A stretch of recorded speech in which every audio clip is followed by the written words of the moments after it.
DC power supply को अगर आप स्टडी करें तो हमारे पास बेसिकली कौन से कंपोनेंट्स, मेन कंपोनेंट्स अवेलेबल होते हैं डीसी पावर सप्लाई के अंदर। इनपुट पे आप कोई वोल्टेज देते हैं, लेट सपोज कोई भी वोल्टेज है, फिर हमारे पास ट्रांसफार्मर, और ट्रांसफार्मर क्या करता है, वो बेसिकली दो काम कर सकता है, या तो वो स्टेप अप करता है या स्टेप डाउन कर सकता है। तो लेट सपोज अगर डीसी पावर सप्लाई के अंदर जो ट्रांसफार्मर होता है वो बेसिकली स्टेप डाउन ट्रांसफार्मर होता है, तो वो इनपुट वोल्टेज को थोड़ा सा जो आप वोल्टेज इनपुट पे दे रहे हैं, तो क्या करता है बेसिकली उसको ट्रांसफॉर्म करता है। और ट्रांसफॉर्म का मतलब ये है कि उसको स्टेप डाउन करता है बेसिकली, ठीक है, स्टेप डाउन करता है। जो वोल्टेज आप इनपुट पे देते हैं तो उसकी वैल्यूज को वो कम कर देता है। तो the output voltage across the secondary higher the current will be small. तो उसके बाद बेसिकली क्या होता है, क्योंकि स्टिल अगर आप डीसी पावर सप्लाई को देखें तो हम मेन क्या काम है डीसी पावर सप्लाई का कि हम एसी को हम डीसी में कन्वर्ट करते हैं। तो स्टिल ट्रांसफार्मर के बाद वो एग्जैक्टली एसी ही है, अल्टरनेटिंग करंट है। सिर्फ उसकी हम कह दें कि उसकी वोल्टेज कम होगी, ठीक है। फर्दर हम इसको यहाँ से पास करते हैं रेक्टिफायर से। तो रेक्टिफायर हमारे पास हाफ व्यू भी हो सकता है, फुल व्यू भी हो सकता है, और फुल व्यू के अंदर फिर आपके पास ब्रिज रेक्टिफायर भी हो सकता है। तो या तो हाफ व्यू या फुल व्यू रेक्टिफायर है। इस केस के अंदर ये हाफ व्यू रेक्टिफायर है, तो इससे गुजरने के बाद आपके पास एक पल्सेटिंग डीसी वोल्टेज बन जाता है। अच्छा, ये पल्सेटिंग डीसी जो it's not a pure DC, ठीक है। तो उसको फर्दर जो है डीसी में कन्वर्ट करने के लिए इसको एक फिल्टर से गुजारा जाता है। अब वो फिल्टर जो है उसको वो इस तरह फिल्टर्ड वोल्टेज आउटपुट वो प्रोड्यूस कर देता है। देखिए इस पल्सेटिंग से वो कंपेरेटिवली बेटर है, but still it is not pure DC. तो उसको दोबारा से स्मूथ बनाने के लिए इसको एक रेगुलेटर से ऑनवर्ड जो है पास किया जाता है। अब अभी तक जो हम हमने पढ़ा है, तो हमने रेक्टिफायर को हमने कवर किया। रेक्टिफायर के अंदर हमने half wave full wave rectifier दोनों हमने कवर किए। तो आज के इस वीडियो लेक्चर में हम फिल्टर्स को देखेंगे कि फिल्टर किस तरह एक पल्सेटिंग डीसी को इस फिल्टर वोल्टेज में कन्वर्ट करता है। तो वो डिटेल्स हम इसी में ही कवर करेंगे। तो हमारे पास जो फिल्टर आप समझ ले कि एक it's a very simple circuit. आप कह दें कि आप सिंपल आउटपुट जो रेक्टिफायर सर्किट के आउटपुट पे आप क्या लगा देते हैं, आप कैपेसिटर लगा देते हैं। और कैपेसिटर बेसिकली क्या काम करता है, वो स्टोर करता है एक एक चार्ज को, क्या कर सकता है, स्टोर कर सकता है। तो उसी चार्ज के स्टोरिंग को, मतलब जो चार्जिंग और डिस्चार्जिंग की वजह से, उसी फिनोमिना को यूज करते हुए हम पल्सेटिंग डीसी को फिल्टर्ड वोल्टेज में या रेक्टिफाइड वोल्टेज को हम फिल्टर्ड वोल्टेज में हम कन्वर्ट कर सकते हैं। तो आज के इस लेक्चर के अंदर हम फिल्टर्स को ही स्टडी करेंगे।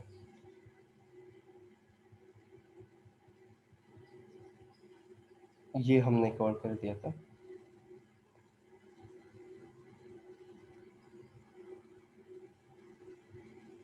ठीक है, तो ये हमारे पास कैपेसिटर इनपुट फिल्टर। यहाँ पे देखिए, मिसाल के तौर पर आप अगर फुल वेव रेक्टिफायर से कोई इनपुट वोल्टेज पास करते हैं, कोई साइनोसाइडल ऐसी वोल्टेज, सो आपके पास आउटपुट पे ऐसा इस तरह का वेवफॉर्म जनरेट होता है।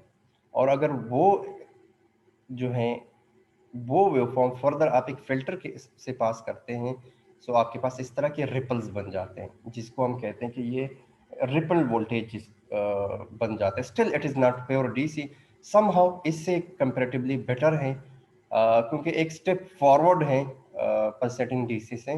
और फिर इसको फर्दर जब हम पास करते हैं रेगुलेटर से, तो फिर वो प्योर डीसी बन जाता है। तो ये फिल्टर बेसिकली होता क्या है, ठीक है। सो फिल्टर इज, हम कह सकते हैं कि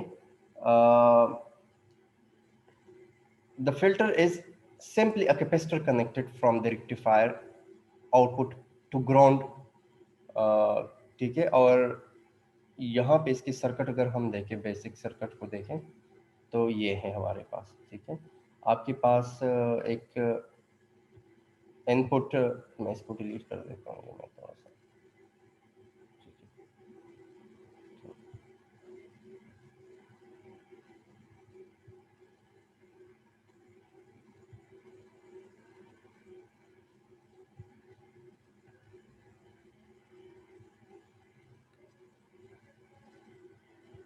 ठीक है, तो लेट्स सपोज हमारे पास ये एक हाफ वेव रेक्टिफायर है। एक इनपुट के साथ आपके पास एक डायोड है, डायोड पर कनेक्टेड है as a with load resistance. आप इसके साथ क्या लगा देते हैं? इसके साथ आप आउटपुट पे एक कैपेसिटर लगा देते हैं। जब आप कैपेसिटर लगा देते हैं तो ये क्या काम कर रहा है? ये एज अ फिल्टर आप काम कर रहा है। ये कैपेसिटर जो है लोड रेजिस्टेंस, और ये कैपेसिटर जो है ये सर्किटरी जो है एज अ काम कर रही है, एज अ फिल्टर काम कर रही है। वो किस तरह काम कर रही है? मिसाल के तौर पर अगर आप एक इनपुट पे कोई वोल्टेज देते हैं, कोई साइनोसाइडल वोल्टेज देते हैं, तो during the positive half cycle क्या होगा? ये डायोड फॉरवर्ड बायस होगा, और जब ये फॉरवर्ड बायस होगा तो आपके पास करंट जो है वो पास होगा अक्रॉस द कैपेसिटर, और जब इसके थ्रू पास होगा तो वो क्या करेगा? इस कैपेसिटर को चार्ज करेगा। तो during the positive half cycle वो कैपेसिटर जो है वो चार्ज होगा, ठीक है। और जब वो चार्ज हो जाए तो during the negative half cycle वो डिस्चार्ज होगा। तो during the positive half cycle, during the first of the positive half cycle ये चार्ज होगा, और फिर उसके बाद जो है ये डिस्चार्ज होना स्टार्ट हो जाएगा।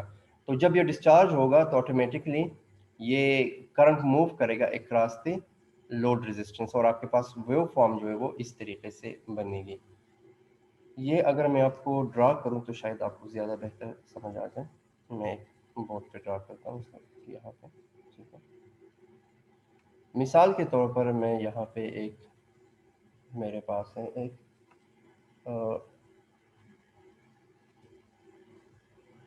हाफ वेव रेक्टिफायर है, लेट्स सपोज, ठीक है। ये हाफ वेव भी हो सकता है, फुल वेव भी हो सकता है, लेकिन लेट्स सपोज हम इसको हाफ वेव रेक्टिफायर देखते हैं। तो एक डायोड है, ठीक है, और वो डायोड जो है वो एक कैपेसिटर के साथ वो हम कनेक्ट कर देंगे। ये एक कैपेसिटर, ठीक है, और ये आप यहाँ पे पॉजिटिव और नेगेटिव, या आप इसको सिंपली हम कह देते कि ये VN है, इनपुट वोल्टेज है, ठीक है। और इसको हमने कनेक्ट किया है एक लोड रेजिस्टेंस के साथ। ये बहुत बेसिक सर्किट है, ठीक है। ये आपके पास है RL, ठीक है। तो मिसाल के तौर पर एक इनपुट वोल्टेज जो है अप्लाई हम करते हैं, ठीक है। इनपुट पे एक वोल्टेज है, और जिसकी वैल्यू हम रखें कि इसकी जो पीक वैल्यू है वो 0.7 वोल्ट है, लेट्स सपोज, ठीक है। इसकी पीक वैल्यू क्या है? 0.7 वोल्ट। अच्छा, अगर इसकी पीक वैल्यू 0.7 वोल्ट है, ठीक है, अगर इस ये हमारे पास लेट्स सपोज ये हमारे पास रेफरेंस है, ठीक है। तो ये तो यहाँ पे वैल्यू क्या होगी? यहाँ पे कहीं वैल्यू होगी 0.6, और फिर यहाँ पे होगी कोई 0.3, 0.4, यहाँ पे भी वैल्यू होगी। देखिए, पीक वैल्यू अगर 0.7 है तो ये वैल्यू 0.6 हो सकती है, और फिर जो है ये एग्जैक्टली इस जगह पे वैल्यू क्या है? 0 है, और फिर इस साइड पे नेगेटिव वैल्यू है, नेगेटिव, और ये पीक वैल्यू जो है ये नेगेटिव 0.7 है। लेट सपोज इनपुट पे हम इतनी वोल्टेज अप्लाई कर रहे हैं, और ये आपके पास 0.7 पॉजिटिव, ठीक है। अब during the positive half cycle, during the positive half cycle, और लेट्स सपोज एक आइडियल डायोड आपने लगाया हुआ है, कि आइडियल कंडीशन आप देख रहे हैं। तो during the positive half cycle क्या होगा? ड्यूरिंग, अगर आपके पास वैल्यूज थोड़ी सी भी 0.1, 0.2, 0.3 आते हैं तो ये क्या होगा? ये फॉरवर्ड बायस होगा या रिवर्स बायस होगा? फॉरवर्ड बाइस होगी। फॉरवर्ड। तो ये मतलब ये during the positive half cycle ये पॉजिटिव हो जाएगा, ये नेगेटिव हो जाएगा, ये आपके पास फॉरवर्ड बायस हो जाएगा, और जब फॉरवर्ड बायस होगा इट मीन्स कि इसकी क्रॉस जो है करंट जो है वो, ठीक है। सो करंट की डायरेक्शन आपके पास कुछ ऐसी होगी। तो ये कैपेसिटर लगा हुआ है, ये क्या होगा? ये चार्ज होगा, और ये मैक्सिमम जो है चार्ज हो सकता है, लेट्स सपोज ये 0.7 वोल्ट, ठीक है। सो ड्यूरिंग द, जब ये इसकी वैल्यू जो है जीरो, जब इसकी वैल्यू होती है 0.1 से लेकर 0.1 से लेकर 0.7 तक, तो इसमें क्या होगा, ये फॉरवर्ड बायस होगा। जब ये फॉरवर्ड बायस होगा तो करंट जो है वो मूव करेगा across the diode, and it will move across the capacitor, और उसमें क्या होगा कि ये कैपेसिटर क्या होगा, वो चार्ज हो जाएगा। अच्छा, जब ये चार्ज होगा, मतलब ये एक वैल्यू है इनपुट पे, ये आ रही है, ये 0.7 आ रही है, ठीक है। तो ये 0.7 तक, ये पीक वैल्यू तक जो है ये चार्ज हो गया। अब डायोड इसमें वैल्यू क्या है, अगर ये इनपुट पे बिल्कुल पीक वैल्यू है, तो यहाँ पे ये चार्ज कितना हुआ है, 0.7 तक ये चार्ज हुआ है। अब अगर इनपुट पे वैल्यू कम होती जाती है, मतलब during the positive first half of the positive half cycle, यहाँ पे वैल्यू क्या है, लेट्स सपोज 0.6 हो गई वैल्यू इनपुट पे, क्योंकि मैक्सिमम वैल्यू 0.7 है, 0.6 हो गया, लेट्स सपोज इसके बाद ये 0.5 हो गई, ठीक है। तो अगर इनपुट पे वैल्यू 0.6 हो गई, लेट्स सपोज ये इनपुट पे जा रहा है 0.6, तो यहाँ पे वैल्यू क्या है, कैपेसिटर के पास वैल्यू क्या है, 0.7 वोल्ट, इनपुट पे वैल्यू क्या है, 0.6 वोल्ट। कौन सा पोटेंशियल हाई है, कैपेसिटर वाला। कैपेसिटर वाला। कैपेसिटर वाला सर। जब कैपेसिटर वाला के पोटेंशियल ज्यादा होगा तो ये क्या हो जाएगा, ये पॉजिटिव हो जाएगा, ये क्या हो जाएगा, ये नेगेटिव हो जाएगा। Reverse bias. ये जब ये रिवर्स बायस होगा, जब ये रिवर्स बायस हो जाएगा तो उसमें क्या होगा, ये एज अ क्या काम करेगा, एज अ ओपन काम करेगा, ओपन हो गया। अब ये करंट की डायरेक्शन क्या होगी, ये करंट की डायरेक्शन इस तरह होगी, ठीक है। इस तरह भी जा सकता है, लेकिन जब ये ओपन है तो यहाँ पे मूव नहीं करेगा, तो करंट किस साइड डायरेक्शन में मूव करेगा, वो इस डायरेक्शन में मूव करेगा, और वो कहाँ तक आएगा, वो लोड रेजिस्टेंस के पास इस तरह मूव करेगा। तो जब ये वैल्यू 0.7 से कम होगी, तो देखिए आउटपुट पे जो आपके पास वोल्टेज जनरेट होगा, देखिए ये यहाँ तक तो वोल्टेज आ गया आपका, यहाँ तक तो पीक बन गया, लेकिन जब ये डिस्चार्ज होगा तो ये आहिस्ता आहिस्ता डिस्चार्ज होगा, तो ये क्या होगा, इसकी वैल्यू कुछ इस तरह बनेगी। तो during the positive half cycle जब वो चार्ज होगा तो ये वैल्यू होगी, जब ये डिस्चार्ज होगा तो फिर वैल्यू कुछ इस तरह बनेगी, जब ये रिवर्स बायस में होगा। तो आपके पास एक इस तरह के रिपल्स जो है वो बनने स्टार्ट हो जाएंगे। वो जो पल्सेटिंग डीसी है था, जो ये वाली वैल्यू थी, ये कन्वर्ट हो गई अब इसमें, ठीक है। जब ये चार्ज होगा मिस लेट सपोज ये कहाँ तक डिस्चार्ज होगा, मिसाल के तौर पर अगर हम इसको देखें, अगर ये वैल्यू देखें, अगर इस वैल्यू पे देखें, ये एक साइनोसाइडल वेव है, तो लेट सपोज यहाँ पे 0.7 है, ठीक है। अच्छा, जब इसकी वैल्यू नेगेटिव हाफ साइकिल में भी जाएगी, तो नेगेटिव हाफ साइकिल में भी स्टिल कैपेसिटर की वैल्यू ज्यादा होगी, तो उस टाइम तक ये डिस्चार्ज होगा। मे भी कि यहाँ तक पहुंचते हुए जब इसकी वैल्यू खास वैल्यू तक पहुंचती है, जब आपके पास इनपुट वैल्यू ज्यादा हो जाए और आउटपुट वैल्यू कम हो जाए, तो उसमें फिर ये क्या हो जाएगा, ये पॉजिटिव हो जाएगा, और ये पोटेंशियल जब ज्यादा होगा तो ये पॉजिटिव होगा, और ये नेगेटिव होगा, तो फिर जो है वो क्या होगा, अगेन वो दोबारा से जो है वो चार्ज होना स्टार्ट होगा, ठीक है। और जब चार्ज होगा तो आपके पास वैल्यू ये आएगी, और अगेन जब ये जो है इनपुट पे वैल्यू 0.7 से कम होती जाएगी, 0.6, 0.5, 0.3, अगेन क्या होगा, ये रिवर्स बायस होगा, देन वो डिस्चार्ज होगा, तो आपके पास इस तरह के रिपल्स जो है वो बनना स्टार्ट हो जाएंगे।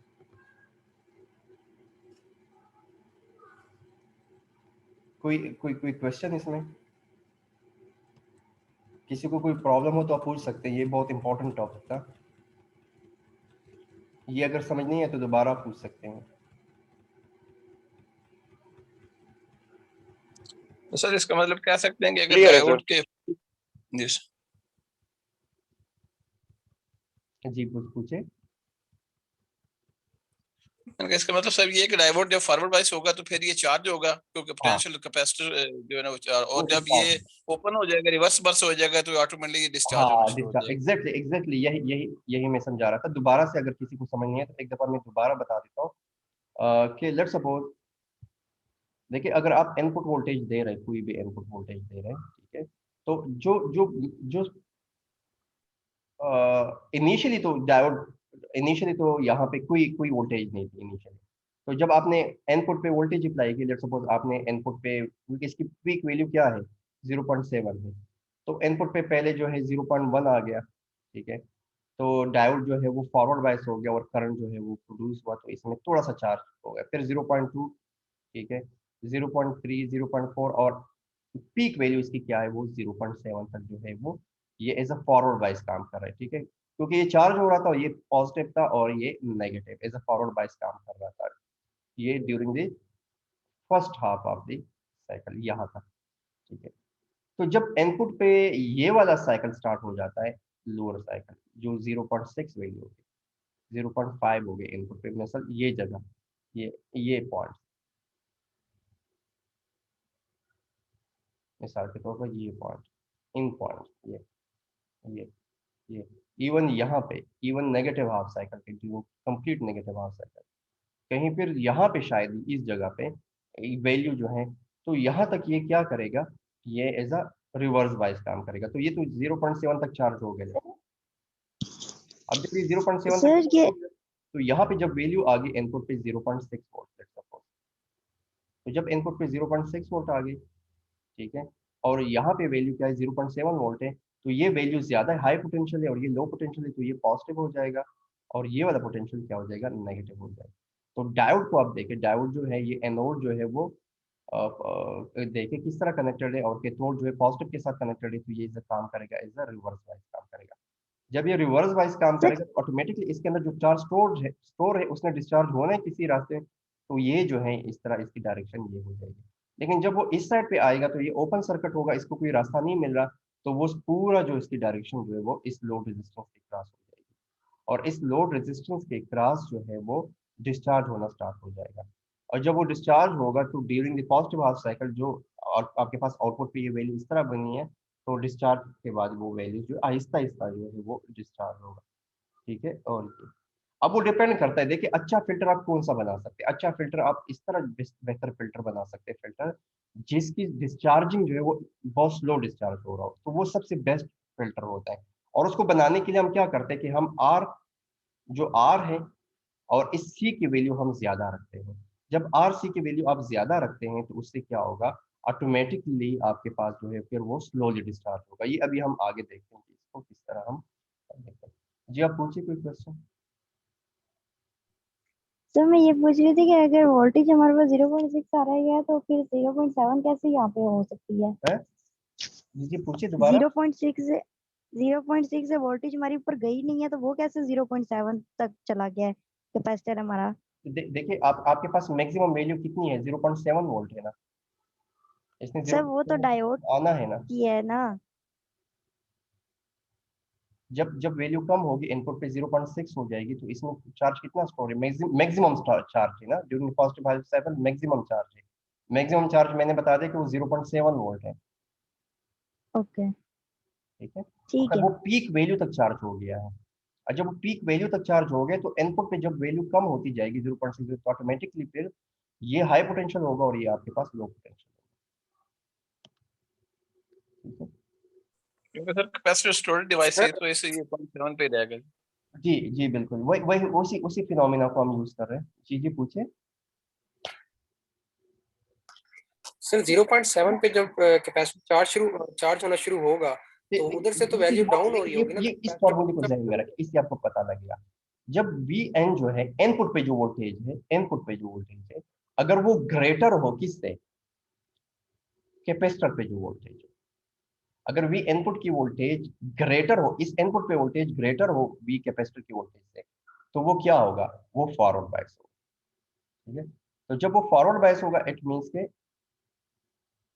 ठीक है, वो होगा कि आपके पास कैपेसिटर जो है वो चार्ज होगा ऑटोमेटिकली। दूसरा कंडीशन ये है कि वी इनपुट की वैल्यू अगर कम हो जाए, अगर कैपेसिटर फुली चार्ज हो जाएगा और वी इनपुट पे वैल्यू कम हो जाए वोल्टेज कैपेसिटर से, तो वो क्या होगा, वो आपके पास रिवर्स बायस कंडीशन हो जाएगा।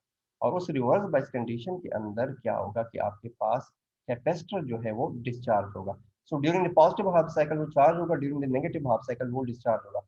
During the positive half cycle आपके पास आउटपुट वेवफॉर्म ये बनेगी, लेकिन जब नेगेटिव हाफ साइकिल पे वो डिस्चार्ज होगा, और वो डिस्चार्ज कहाँ तक होगा, क्योंकि वो आप देखिए यहाँ से लेकर पूरा कंप्लीट साइकिल नेगेटिव साइकिल, और अगेन जब पॉजिटिव साइकिल स्टार्ट होगा तो उस टाइम तक ये क्या होगा, ये डिस्चार्ज होगा। तो ऑटोमेटिकली वो वैल्यू आपके पास आउटपुट पे वो वैल्यू यही होगी।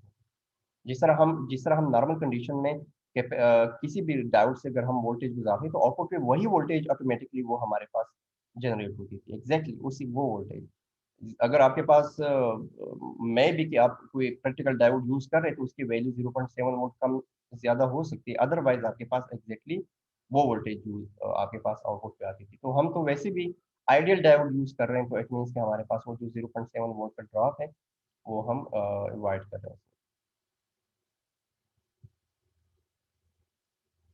तो यहाँ पे देखिए इससे आपको आइडिया होगा कि देखिए जब 0.7 वोल्ट मैक्सिमम वैल्यू आ गई, देखिए ये VPN इनपुट जो आपको ब्लू लाइन नजर आ रही है, इसमें आपके पास कैपेसिटर चार्ज होगा और आपके पास आउटपुट की ये वैल्यू आपके पास बनेगी, ठीक है। ड्यूरिंग नेगेटिव हाफ साइकिल जब आपके पास आएगा, मतलब यहाँ से लेकर देखिए यहाँ से लेकर यहाँ तक T1, फिर T2 और फिर यहाँ तक अगेन, ठीक है। यहाँ तक इसकी वैल्यू जो है ऑटोमेटिकली कम हो गई होगी और अगेन आपके पास कैपेसिटर जो है वो चार्ज होना स्टार्ट होगा। तो फिर ये होगा कि during the negative half cycle ये जो ब्लू लाइन है ये जो है as a reverse bias act करेगा और आपके पास automatically through the load resistance जो है आपके पास इसी तरीके से आप डिस्चार्ज होगा थ्रू द लोड रेजिस्टेंस और आपके पास ये ये बनेगा। तो अगर हम इसके फुल वेव फॉर्म को देखें, ये वेव फॉर्म को देखें तो ये आपके पास देखिए आपके पास आउटपुट को ये वेव फॉर्म आएगा। अच्छा ये वेव फॉर्म जो है ये रिपल्स है। रिपल्स मींस कि देखिए इसमें ये फ्लक्चुएशंस हैं। अगर आप इसको कंपेयर करें, इसको अगर आप कंपेयर करें फुल वेव रेक्टिफायर के साथ, तो फुल वेव रेक्टिफायर के में ऑटोमेटिकली रिपल्स कंपेरेटिवली कम होंगे।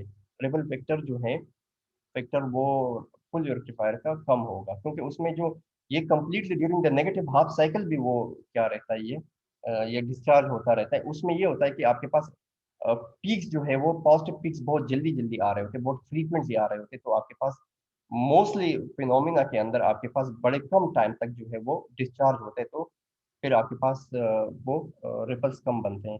तो बेहतरीन फिल्टर वो होगा जिसका रिपल फैक्टर कम हो। देखिए इसको इन दोनों को अगर आप कंपेयर करें, इसमें रिपल ज्यादा है, देखिए यहाँ से वैल्यू यहाँ से वैल्यू पीक्स काफी ज्यादा है, यहाँ पे रिपल्स आपको कम नजर आ रहे हैं। देखिए इसकी स्मूथनेस कंपेरेटिवली ज्यादा है। So the better the lower the ripples, so the better the filter, ये आप समझिए इस तरह के रिपल्स जितने कम होंगे तो उतना बेहतर आपके पास फिल्टर जो है फिल्टर उतना बेहतर होगा जिसके आउटपुट या जिसके रिपल्स कम होंगे। अब यहाँ पे देखिए इसको रिपल फैक्टर है क्या, ठीक है जी सर, ये सिंपल इन्होंने यहाँ पे कंपेयर किया हुआ है। देखिए इसमें ये कंपेरेटिवली बेटर है आपके पास। ये है कि ये थोड़ा सा इसको इजीली हम कन्वर्ट कर सकते हैं। देखिए इसमें आपको काफ़ी ज़्यादा रिपल्स ज़्यादा है। रिपल्स का मतलब ये नहीं है कि ये ज़्यादा हो, ये देखिए कि इसकी ऊपर और लोअर वैल्यूज जो है इसमें कितना वेरिएशन है, इसमें वेरिएशन कितनी है। तो रिपल फैक्टर जो है वो किसकी इक्वल है, V R P P divide by V D C. So V R P P क्या है, peak to peak ripple voltage, ठीक है, ये फैक्टर है। तो वो फिल्टर बेहतर होगा जिसका रिपल फैक्टर जो है वो सबसे कम हो। ये देखिए कि the lower the ripple factor the better the filter. अब इसको अगर हम देखें इस व्यू फॉर्म को आप देखिए, मिसाल के तौर पर ये जो है वी आर पी पी है, ये पीक वैल्यू क्या है और लोअर वैल्यू क्या है, ठीक है। तो इसको वी आर पी पी कहते हैं। और ये क्या है, वी पी रेक्टिफाइड, ये रेक्टिफाइड वोल्टेज है, ठीक है, ऊपर जो कंप्लीट इंटायरली जो पीक वोल्टेज है, पीक रेक्टिफाइड वोल्टेज है। और जो वी डी सी है इसका क्या है, इसका ये एवरेज डीसी वोल्टेज है। तो ये वी आर पी पी और वी डी सी जो है, वी आर पी पी को जब आप डिवाइड करेंगे वी डी सी पे तो ये क्या बनता है, ये रिपल फैक्टर बनता है। अब आर की वैल्यू जितनी कम होगी उतना बेहतर आपके पास क्या होगा, फिल्टर होगा, ठीक है। अब वी आर पी पी किसकी इक्वल है, ये एक्चुअली इक्वल है, ये फॉर्मूला है 1/f frequency R L C load resistance and capacitance. देखिए ये मैंने कहा कि अगर आप आर और सी के वैल्यू अगर आप ये टाइम्स है, आर सी के साथ टाइम्स हो रहा है, मल्टीप्लाई हो रहा है। अगर आप इसकी वैल्यू कम रखेंगे, अगर इसकी वैल्यू आप कम रखेंगे, इसकी वैल्यू ज्यादा होगी, अगर इसकी वैल्यू ज्यादा होगी, आर और सी की वैल्यू ज्यादा होगी, तो ये क्या होगा, वी आर पी पी की वैल्यू क्या होगी, कम होगी, क्योंकि इनवर्सली प्रोपोर्शन है। अब इसकी वैल्यू अगर कम होगी, इसकी वैल्यू अगर कम होगी, अगर इसकी वैल्यू आर और सी की वैल्यू ज्यादा है तो वी आर पी पी की वैल्यू कम है। अगर इसकी वैल्यू कम है तो आपके पास रिपल फैक्टर क्या होगा, देखिए, divided by V D C. तो इट मीन्स अगर वी आर पी पी कम है तो ऑटोमेटिकली उस टाइम पे आर जो है वो रिड्यूस होगा। ठीक है, ये कम, अगर ये वैल्यू कम है तो इट मीन्स ये भी कम है। अगर इसको ज्यादा करेंगे ऑटोमेटिकली इसकी वैल्यू ज्यादा होगी। तो इसके लिए वी आर पी पी जो वैल्यू है, जिसको हम कहते हैं जो पीक वैल्यू रेक्टिफायर्ड है, तो उसको अगर आप कम रखेंगे तो आपके पास ऑटोमेटिकली रिपल फैक्टर कम होगा। तो उसके लिए जो, जिसको हम कहते हैं कि आपके पास आर, या तो आर की वैल्यू ज्यादा रखे या सी की वैल्यू ज्यादा रखे या दोनों की वैल्यूज को ज्यादा रखे, क्योंकि ये तो वैसे भी टाइम्स हो रहा है। तो उससे ये होगा कि आपके पास रिपल जो है पीक रेक्टिफाइड वोल्टेज है वो कम होगी, और उसी की बेस के ऊपर जब आप रिपल फैक्टर कैलकुलेट करेंगे तो वो आपके पास क्या होगा, उसकी वैल्यू कम होगी। अब जो एफ है, फ्रीक्वेंसी जो आप देख रहे हैं, तो फ्रीक्वेंसी अगर आप फुल वेव रेक्टिफायर लेंगे और आप ये वाला फार्मूला यूज करेंगे तो फुल वेव रेक्टिफायर के अंदर जो इनपुट पे फ्रीक्वेंसी होगी वो फ्रीक्वेंसी क्या होगी, ट्वाइस होगी। ठीक है, और हाफ वेव रेक्टिफायर के अंदर आप सेम फ्रीक्वेंसी को आप यूज करेंगे। तो ये चीज सिर्फ ध्यान में रखें कि फुल वेव रेक्टिफायर के अंदर अगर आप यूज करें ये सेम फार्मूला, तो आपने इनपुट पे जो फ्रीक्वेंसी है उस फ्रीक्वेंसी की आपने ट्वाइस कंसिडर करना है फॉर एफ, और ये वीडीसी की वैल्यू है। ठीक है, अब मिसाल के तौर पर अगर आपने रिपल फैक्टर कैलकुलेट करना है तो आप क्या करें, अगर आपके पास वैल्यूज गिवन हो आर की, सी की और एफ की, तो आप वी आर पी भी कैलकुलेट कर सकते हैं, या वी एवरेज वैल्यू भी आप दोनों आप कैलकुलेट कर सकते हैं। इसके बाद हमारे पास एक एग्जांपल है, कोई क्वेश्चन हो तो आप पूछ सकते हैं, अगर समझ नहीं आया तो आप सर पूछ सकते हैं। सर ये रिपल के बारे में थोड़ा सा रिपीट किया कि आपने कहा था कि आर सी जब इसकी वैल्यू ज्यादा होगा तो जो डिस्चार्जिंग टाइम है वो कम होगा। जी, देखें, डिस्चार्जिंग टाइम सॉरी उसमें जो रिपल है अच्छा, वो देखिए मैं देखिए यहाँ पे ये फार्मूला तो समझ आ गया आपको ना, कि फार्मूला रिपल फैक्टर किस तरह कैलकुलेट किया जाता है। जो भी आउटपुट आपके पास रिपल वोल्टेज आपके पास आ गई ना, तो उसमें अगर रिपल्स ज्यादा है, देखिए ये वी आर पी पी है, मिसाल के तौर पर इसकी लोअर वैल्यू क्या है और अपर वैल्यू क्या है। ठीक है, इसकी लोअर और अपर वैल्यू के अंदर अगर वेरिएशन ज्यादा है तो इट मीन्स कि वी आर पी पी जो है ज्यादा है। अगर वी आर पी पी ज्यादा है तो ऑटोमेटिकली क्या होगा कि आपके पास रिपल फैक्टर और ज्यादा। क्या होगा, वो ज्यादा होगा। इट मीन्स कि ये इसके इसकी लोअर वैल्यू और हाई वैल्यू के अंदर डिफरेंस ज्यादा है। मिसाल के तौर पर एक -5 है और दूसरा 5 है। ठीक है, इस तरह इतना डिफरेंस जा रहा है। ठीक है, तकरीबन 10 पॉइंट्स का डिफरेंस जा रहा है। अगर ये इस तरह के -1 हो और +1 के दरमियान हो तो ऑटोमेटिकली डिफरेंस कम होगा। तो जितना इसका जो V R P P peak value जितनी कम होगी तो इतना आपके पास क्या होगा, आपके पास रिपल फैक्टर बेटर होगा। अब वी आर पी पी को कैलकुलेट करने के लिए जो फार्मूला यूज हुआ है वो फार्मूला बेसिकली क्या है, वो फार्मूला ये है वी आर पी पी। तो हम वी आर पी पी की वैल्यू किस तरह कम रख सकते हैं, हमारे पास सिर्फ दो चॉइसेस है, कि या तो हम फ्रिक्वेंसी हमारे पास ज्यादा हो, फ्रिक्वेंसी तो हमारे पास अगर इनपुट पे आप जो फ्रिक्वेंसी दे रहे हैं वो और आउटपुट पे ट्वाइस होती जाती है। तो ये आप थोड़ा सा चेंज कर सकते हैं, इसके अंदर फाइन ट्यूनिंग कर सकते हैं, लेकिन ये तो हम चेंज ही नहीं कर सकते क्योंकि आपके पास स्टैंडर्ड या तो 50 हर्ट्ज होगा या 60 हर्ट्ज होगा। तो इसमें हमारे पास इतनी ज्यादा जो है वो लेवरेज नहीं है कि इसको हम चेंज इतना ज्यादा कर सकें। लेकिन चेंज हम कहाँ पे कर सकते हैं, या तो हम लोड रेजिस्टेंस की वैल्यू इंक्रीज करें या हम कैपेसिटर की वैल्यू इंक्रीज करें। इसकी वैल्यूज अगर हम इंक्रीज करेंगे तो ऑटोमेटिकली क्या होगा कि आपके पास कैपेसिटर की अगर वैल्यूज इंक्रीज करेंगे तो ऑटोमेटिकली उसकी चार्जिंग कैपेसिटी उस हिसाब से इंक्रीज होगी। और फिर अगर आप ये डिवाइड है इनवर्सली प्रोपोर्शनल तो आपके पास रिपल फैक्टर वो जो पीक टू पीक वैल्यू आपकी रेक्टिफाइड वोल्टेज है वो ऑटोमेटिकली कम होता जाएगा। अगर आप इसको कम रखेंगे तो ऑटोमेटिकली इनवर्सली प्रोपोर्शनल तो ये ज्यादा होता जाएगा। तो ये इन वैल्यू से ही बेसिकली हम कैलकुलेट करते हैं रिपल फैक्टर। तो इसी हवाले से मैं कह रहा था।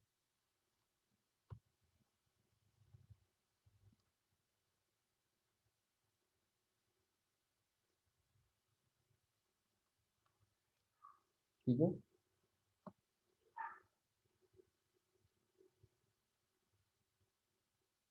तो अगर आपने क्या करना है, रिपल फैक्टर आपने कम रखना है, सो आपने RC टाइम्स कांस्टेंट को क्या करना है, आपने इसको ग्रेटर रखना है।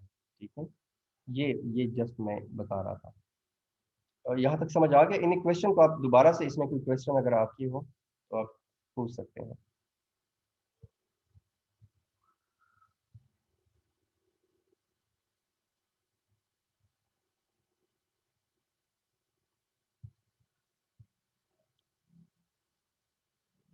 कोई क्वेश्चन?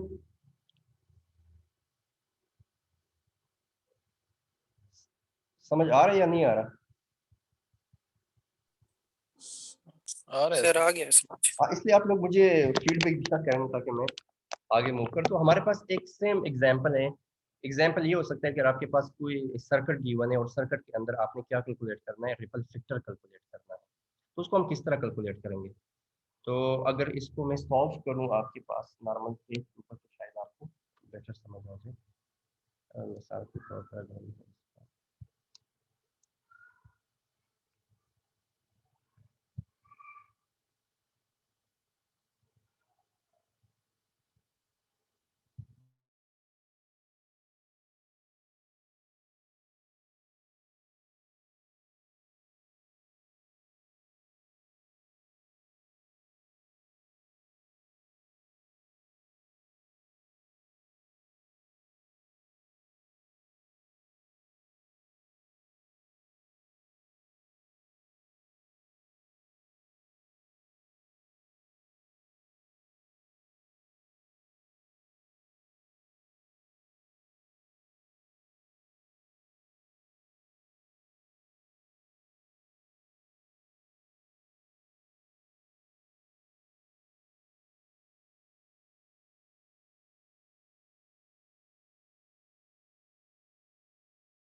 आपके पास एक ब्रिज रेक्टिफायर है जिसमें आपके पास इनपुट कोई वोल्टेज यहाँ पे है, और जो इनपुट वोल्टेज है वो क्या है, वो 120 वोल्ट है लेट्स सपोज।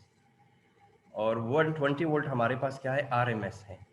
ठीक है, RMS है, और आपके पास जो 60 हर्ट्ज जो है वो फ्रिक्वेंसी है। ठीक है, देखिए एक चीज़ बहुत इंपॉर्टेंट है, अगर आपके पास फुल वेव रेक्टिफायर हो, ठीक है, और आपके पास इनपुट पे जो भी फ्रिक्वेंसी होगी तो वो आउटपुट पे क्या होगी, वो ट्वाइस होगी अबाउट द इनपुट फ्रिक्वेंसी। ठीक है, तो आपके पास अगर फुल वेव रेक्टिफायर है तो आप ऑटोमेटिकली फ्रिक्वेंसीज में क्या चूज करेंगे, आप ये 120 सेलेक्ट करेंगे। ठीक है, अगर ये यहाँ पे 50 होती और अगर आपके पास फुल वेव रेक्टिफायर होता तो फिर इसको मैं 100 कंसिडर करता। तो ये चीज़ बहुत इंपॉर्टेंट है, आप जहन में रखें। अब इनपुट पे n की वैल्यू क्या है हमारे पास, इसमें n किसकी इक्वल होगा? V secondary divided by V primary. तो ये वैल्यू हमारे पास क्या है टर्म? 1 divided by 10। 0.1 हो गया, तो ये क्या बन जाएगा? n की वैल्यू क्या बन जाएगी?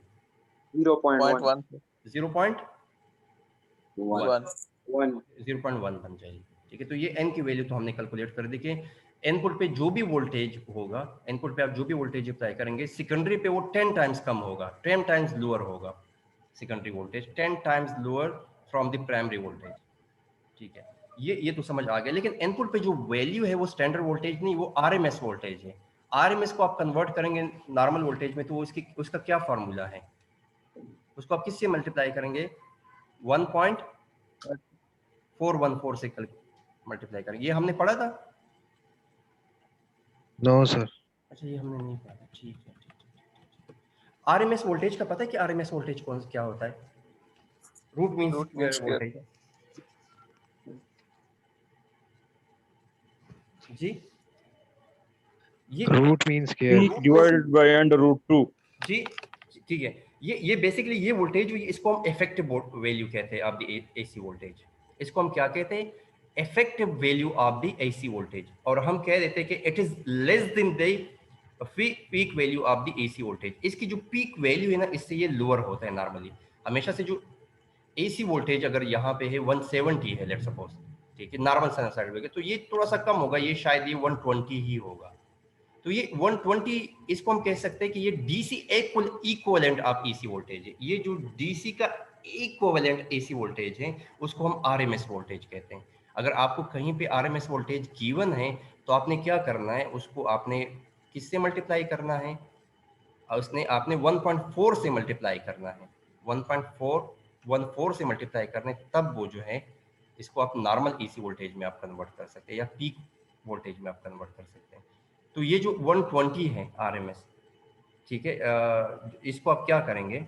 इसको आप कन्वर्ट करेंगे, आप इसको मल्टीप्लाई करेंगे किसके साथ? 120 के साथ। इसको अगर मैं कर दूं कि चलो ये 10 वोल्ट है, लेट्स सपोज इसको मैं 12 ले लेता हूँ, तो 120 नहीं है, तो इसको आप क्या करेंगे? आप इसको 12 के साथ मल्टीप्लाई करेंगे। जैसे वो इस एग्जांपल के अंदर मैंने 120 की जगह 12 आरएमएस इनपुट वोल्टेज, तो इसको आप मल्टीप्लाई करेंगे 1.14 से, तो आउटपुट आपके पास क्या आ गई? आउटपुट आपके पास आ गई ऑलमोस्ट 17 वोल्ट। 16.96. जी, ये आपके पास वैल्यू क्या आ गई? 17 वोल्ट। तो 17. ठीक है, तो ये आपके पास जो है ये इसकी आरएमएस वोल्टेज है।